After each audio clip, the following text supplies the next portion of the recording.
नमस्कार दोस्तों, मैं विनय ज्योतिषी आप सभी का अपने चैनल में बहुत बहुत स्वागत करता हूं। आशा करता हूं आप सब स्वस्थ होंगे और सुरक्षित होंगे। हम बात करेंगे अगस्त महीने के राशिफल की और आज बात होगी मिथुन लग्न की। यानी आपके 1 नंबर भाव में 3 नंबर लिखा है तब आपका मिथुन लग्न है दोस्तों। दोस्तों इस महीने मंगल आपके लग्न पर विराजमान है, जो आपके व्यक्तित्व को एक और साहस भी दे रहे हैं, ऊर्जा भी दे रहे हैं, आपको ज्यादा कर्मठ और एक्टिव भी बना रहे हैं, धन के लिए प्रेरित भी कर रहे हैं और थोड़ा सा लोगों से, समाज से वैचारिक मतभेद भी दे सकते हैं मंगल। लेकिन कहीं ना कहीं इस महीने आप बहुत सारा एक्शन और पराक्रम करने वाले हैं। मंगल ये आपसे करवाएंगे और निश्चित तौर पे अग्रेशन भी होगा, थोड़ा गुस्सा भी होगा। लेकिन हाँ, गुस्से को थोड़ा सा कंट्रोल करना बहुत जरूरी है। कई बार ये अनावश्यक बड़ा रूप ले लेता है और आपको कष्ट दे सकता है। धन भाव इस समय में बहुत बलवान है क्योंकि 3 ग्रह यहाँ पे विराजमान है। तो सूर्य रहेंगे 15 तारीख तक, बृहस्पति उच्च के हैं यहाँ पर और बुध आ जाएंगे 5 तारीख से लेकर 22 तारीख तक। बुध यहाँ पे रहेंगे, जो 5 को आएंगे और 22 को फिर अगली राशि में चले जाएंगे। तो 3 ग्रहों के यहाँ होने से एक सीधा सा अर्थ ये बनता है कि सूर्य आपको जहां एक और पराक्रम से धन देने की बात करते हैं, क्योंकि तीसरे के लॉर्ड है, तो आपको साहस से, पराक्रम से, एक्शन से धन की प्राप्ति होगी। सूर्य है तो पिता से भी आपको धन दे सकते हैं, सरकारी क्षेत्रों से आपको धन की प्राप्ति हो सकती है। वहीं जो बुध हैं, लग्नेश हैं, तो वो चाहते हैं कि आप स्वयं से धन कमाएं, क्योंकि लग्नेश हैं तो ऑलरेडी आप जहां खड़े हो जाएंगे, आप सामने होंगे तो आपके माध्यम से धन आओगा। और चौथे के स्वामी हैं, यानी मां के माध्यम से धन प्राप्त हो सकता है। गाड़ी और मकान का बिजनेस अगर आप करते हैं, मकान से रिलेटेड कोई काम आप करते हैं, तो वहां से धन की प्राप्ति हो सकती है। या फिर मकान के सेल आउट से, कोई पुरानी गाड़ी के सेल आउट से, बिक्री से, तो इस तरह के चीजों से भी आपको धन की प्राप्ति की संभावना दिखती है दोस्तों। और गुरु जो कि उच्च के यहाँ पे हैं, निश्चित तौर पे गुरु तो हालांकि गुरु जहाँ बैठते हैं वहां बहुत अच्छे नहीं होते, लेकिन फिर भी गुरु विजडम के कारक के हैं, भाग्य के नैसर्गिक कारक है और उच्च के होके आपके भाव को बहुत बलवान कर रहे हैं। यानी इस समय में लगातार आपका जो बैंक बैलेंस है वो बना रहेगा, बलवान रहेगा। उसके प्रति आप काफी सचेत भी रहेंगे, जागरूक भी रहेंगे और आप अपने बैंक बैलेंस को बना के भी रखेंगे। कुटुंब परिवार से संबंध आपके बहुत अच्छे रहेंगे, वाणी आपकी बहुत अच्छी हो जाएगी। ये सारी बातें आपको निश्चित तौर पे आपको एक जीवन में संपूर्ण सफलता जिसे कहते हैं वो आपको देखी जाएगी। तीसरे भाव में केतु चाहते हैं कि आप साहस, पराक्रम, एफर्ट करें, लेकिन परिणाम की कल्पना या परिणाम की अपेक्षा मत करें। अपना बेस्ट दें और प्रभु के चरण में डाल दें कि प्रभु ये मैंने कर दिया, आप देख लो। ये केतु की सबसे बेस्ट रेमेडी है। वैराग्य, तीसरे भाव को लेकर आपको वैराग्य रहना है। अगर आप यहाँ के काम भी करते हैं, जैसे मैंने मार्केटिंग के फील्ड में है, कमीशन दलाली का काम करते हैं, लाइसेंसिंग का काम करते हैं, घर से दूर रह के काम करते हैं, ट्रेवलिंग का बिजनेस करते हैं, ऐसा कुछ भी आप करते हैं, तब भी आपको काम बस करना है और परिणाम के लिए प्रभु के ऊपर छोड़ देना है। ये करेंगे तो केतु बेस्ट आपको सब कुछ बढ़िया रखेंगे, कहीं कोई दिक्कत नहीं होगी। चौथे भाव में चलते हैं जहां पे शुक्र विराजमान है। शुक्र चूंकि आपके पंचमेश है, पंचमेश का चौथे में आने का यह अर्थ यह है कि इस समय में आपकी जो मन की शांति है वो कहीं ना कहीं आप संतान के साथ शेयर करेंगे, संतान के साथ आपको ज्यादा मन की शांति मिलेगी। कला जगत से जुड़े हैं, पढ़ाई से जुड़े हैं, तो पढ़ाई करके या नृत्य, गीत, संगीत, चित्रकारी, पेंटिंग में समय देके आपको काफी मन शांत होगा और अच्छा लगेगा आपको। मंगल की दृष्टि है तो मंगल आपके मन को इस समय ऊर्जा भी देंगे, क्योंकि मंगल की चौथी दृष्टि पड़ेगी, साहस भी देंगे, पराक्रम भी देंगे। तो आप चाहेंगे कि आप चौथे भाव के कामों को आप गति दें। आप मकान को रिपेयर करना चाहेंगे, बनाना चाहेंगे, नया लेना चाहेंगे, गाड़ी खरीदी बिक्री के मामले में विचार करेंगे, घर में कुछ लग्जरी साधन जुटाने के बारे में सोचेंगे। ये सारी चीजें आप कर सकते हैं। और वैसे भी मंगल जो आपके हैं इनकम के स्वामी हैं, तो निश्चित ही तौर पे मतलब कहीं ना कहीं मंगल लग्न में बैठकर आपको इस बात के लिए बहुत ज्यादा प्रेरित कर रहे हैं कि इस समय कुछ घर के लिए, माँ के लिए, निजी परिवार के लिए, मन की सुख शांति के लिए कुछ बड़ा किया जाए। करेंगे तो निश्चित तौर पर सफलता भी मिलेगी, और शनि भी चाहते हैं कि आप ये सारे काम करें, क्योंकि शनि जहां दृष्टि डालते हैं, शनि की दृष्टि है यहाँ पर, सप्तम दृष्टि। शनि चाहते भी हैं कि आप इन बातों की जिम्मेदारी लें, तो ये और अच्छा है।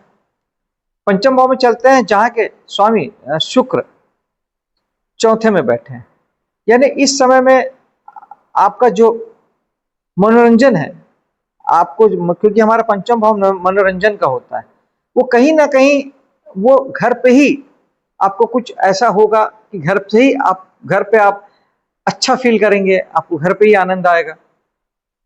इसके अलावा संतान इस समय में अगर कोई लिखती है, पढ़ती है, बाहर थी, तो वो इस समय में वापस घर आ सकती है, घर पे आके रह सकती है, घर पे आपके साथ रहेंगे और आप एक अच्छा समय उनके साथ बिताएंगे। प्रेम प्रसंग का मामला अगर है तो इस समय में ये काफी हद तक संभावना बनती है कि आप अपने प्रेम प्रसंग को अपने घर तक लेके जाएं और इसे शो करें, जाहिर करें कि हाँ, मेरा इनके साथ में रिलेशनशिप है, संबंध है, या मैं इसे और आगे ले जाना चाहता हूं, ऐसा भी संभव है। छठे भाव में चलते हैं, जहां पे बृहस्पति की दृष्टि है। निश्चित तौर पे जॉब के लिए ये बहुत अच्छा है, जो नौकरी करते हैं उनके लिए अच्छा है, जो नौकरी ढूंढ रहे हैं उनके लिए भी बहुत अच्छा है, नौकरी मिल जाएगी। जो कर्ज चाहते हैं उन्हें कर्ज मिल जाएगा, क्योंकि बृहस्पति दोस्तों हर चीज को बढ़ाते हैं। ऋण रोग शत्रु का भाव है, ये कर्ज को भी बढ़ाएंगे, शत्रुता को भी बढ़ाएंगे, क्योंकि बृहस्पति सिर्फ बढ़ाते हैं, और बीमारी को भी बढ़ाएंगे। लेकिन आपको बीमारी के लिए ध्यान देना है, कुछ छोटा सा भी हो जाए तो डॉक्टर के पास जाना है, और लड़ाई झगड़े से दूर रहना है। और ऑलरेडी अगर कोर्ट कचहरी का मामला चल रहा है तो उसको ध्यान देना है, उस पर लगना है, उस पर एक्टिव रहना है, क्योंकि ये गुरु करेंगे, ये बढ़ा सकते हैं। लेकिन अगर आप डॉक्टर हैं तब आपके साथ ये चीजें नहीं होगी, तब आपका कैरियर राइज होगा। अगर आप वकील हैं तब भी आपका कैरियर राइज होगा, यानी कोर्ट कचहरी और इलाज का जो मामला है वो बदल जाएगा, वो वकालत और डॉक्टरी के पेशे में चला जाएगा, और ये आपके लिए सफलतादायक हो जाएगा। निश्चित तौर पे बृहस्पति खूब सारी सफलता आपको देंगे। सप्तम भाव में मंगल और शनि की दृष्टि पड़ रही है, यानी जहां एक और जीवन साथी आपका साहसी भी है, इस समय में उससे पंगे ना लें, वो भी क्रोध में है, क्योंकि मंगल की दृष्टि उन्हें क्रोधी भी बना सकती है। साहस भी उनके पास है, एनर्जी, उत्साह भी उनके पास है। और शनि की दृष्टि है तो निश्चित तौर पे शनि ये चाहते हैं कि आपको इस समय में अपने व्यापार के प्रति, बिजनेस पार्टनर के प्रति और जीवन साथी के प्रति आपको जिम्मेदार होना है। उनके प्रति जो आपकी जिम्मेदारी बनती है उसे आपको फुलफिल करना है, ये शनि चाहते हैं। आठवें भाव में चलते हैं। आठवां भाव इस समय में दोस्तों एक चीज है कि आप बहुत सारे अथाह तनाव, परेशानी से गुजर रहे हैं, बहुत मानसिक क्लेश है आपको है, बहुत जबरदस्त। और ये महीना भी कुछ ऐसा ही है, क्योंकि जहां एक और गुरु, सूर्य और बुध धन भाव से 3 दृष्टियां डाल रहे हैं 8वें भाव पे, और मंगल 8वीं दृष्टि से लग्न से यहाँ पे देखेंगे।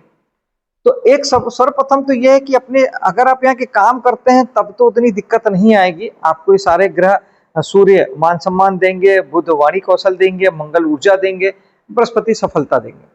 लेकिन जैसे आप यहाँ के अकल के फील्ड से जुड़ सकते हैं, ज्योतिष, वास्तु, टेरो कार्ड, न्यूमरोलॉजी, कुछ रिसर्च के फील्ड से जुड़ सकते हैं, वैज्ञानिक हो सकते हैं, कुछ खोजने ढूंढने का काम करते हैं, कुछ प्रोडक्शन के काम में हो सकते हैं, इंजीनियर हो सकते हैं, पुलिस में, मिलिट्री में हो सकते हैं, ये सारे काम यहाँ के हैं। लेकिन अगर आप यहाँ के कोई भी काम यहाँ के नहीं करते हैं, तब इस स्थिति में आपको ज्यादा से ज्यादा चिंता, परेशानी, रुकावट, बाधाएं खूब सारी आने वाली है। और बजाय 4 ग्रहों के उपाय करने के आप क्या क्या उपाय करेंगे, उससे अच्छा है कि आप खूब सारा प्राणायाम और ध्यान करें, क्योंकि 8वां भाव और 12वां भाव धर्म का होता है, और ध्यान प्राणायाम करने से बहुत जल्दी ये भाव यूटिलाइज होता है, यानी उपयोग में आ जाता है, और इसके तकलीफें आपको नहीं होती है। और मेडिटेशन से आपको विजन भी मिलता है, क्लैरिटी भी आती है, जिससे आप सही निर्णय ले पाते हैं। वरना ऐसे समय में आप और उल्टे सीधे निर्णय लेते हैं जो आपको तकलीफ देता है। अगर अलग अलग उपाय आप करते हैं या करना चाहते हैं तो सूर्य के लिए आप जल चढ़ा सकते हैं, गुरु के लिए ज्यादा से ज्यादा पूजा पाठ, यज्ञ, हवन, मंत्र साधना से जुड़िए, बुध के लिए विष्णु सहस्त्रनाम कीजिए, और मंगलवार को भिगा के खड़ी मूंग की दाल बुधवार को पक्षियों को डालिए। और सूर्य के लिए पिता को सम्मान कीजिए और सूर्य भगवान को जल दीजिए। तो ये आप अलग अलग भी उपाय कर सकते हैं। मंगल के लिए हनुमान साधना अच्छा है, हनुमान जी के साधना से जुड़ेंगे तो मंगल साधना भी हो जाएगी। चाहे तो आप ये सारों अलग अलग भी कर सकते हैं और मेडिटेशन और प्राणायाम जरूर करें दोस्तों। एकादश भाव में चलते हैं जहाँ राहु है। राहु दोस्तों अचानक के कारक है, यानी राहु सरप्राइजली भाग्य को उदय करते हैं, अचानक रातों रात आपको कोई बड़ी सफलता दे दे, ऐसा राहु करते हैं। इसके अलावा पिता को थोड़े से भ्रम हो सकते हैं, पिता को थोड़े से ज्यादा विचार उनको आ सकता है, ज्यादा सोच विचार उनका बढ़ सकता है। अदरवाइज आप राहु विदेश हैं, हमारा नवम भाव धर्म का है, तो लंबी धार्मिक यात्राएं आपके समय में हो सकती है। धार्मिक विदेश यात्राएं भी आप इस समय में कर सकते हैं।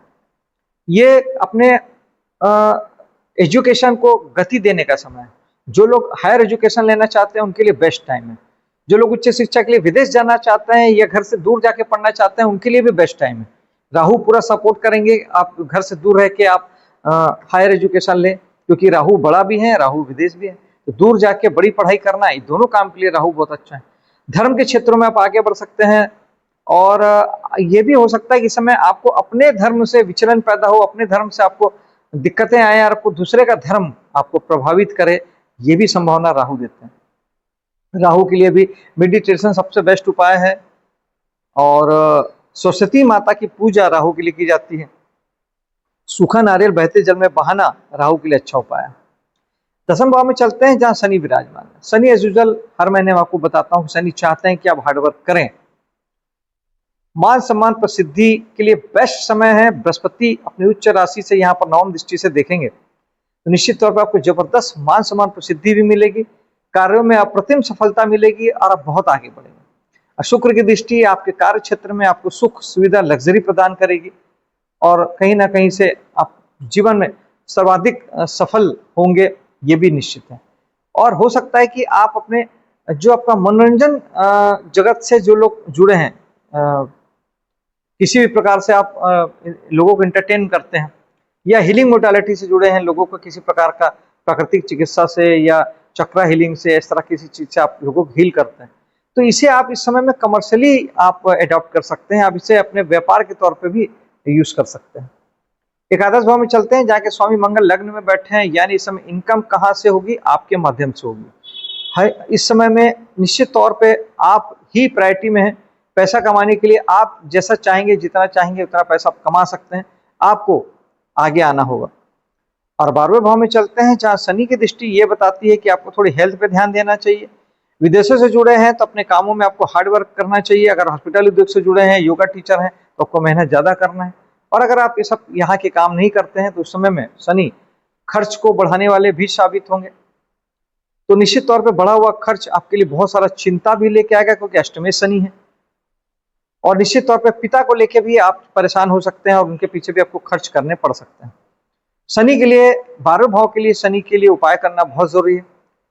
भगवान शनि को सरसों का तेल चढ़ाएं, शाम को पीपल में सरसों तेल का दिया जलाएं, शनिवार का उपव्रत रखें, शनि भगवान में सरसों का तेल चढ़ाएं और ओम शनिश्चराय नमः 1 माला या 10 मिनट का जाप करें। लेबर तबके के गरीब लोगों का को सहारा दें, उन्हें सम्मान दें, तो काफी हद तक शनि दोस्तों ठीक हो जाते हैं। दोस्तों ये था मिथुन लग्न का राशिफल अगस्त महीने के लिए। आपसे मिलता हूं अगले वीडियो में, तब तक के लिए जय हिंद, जय माता दी।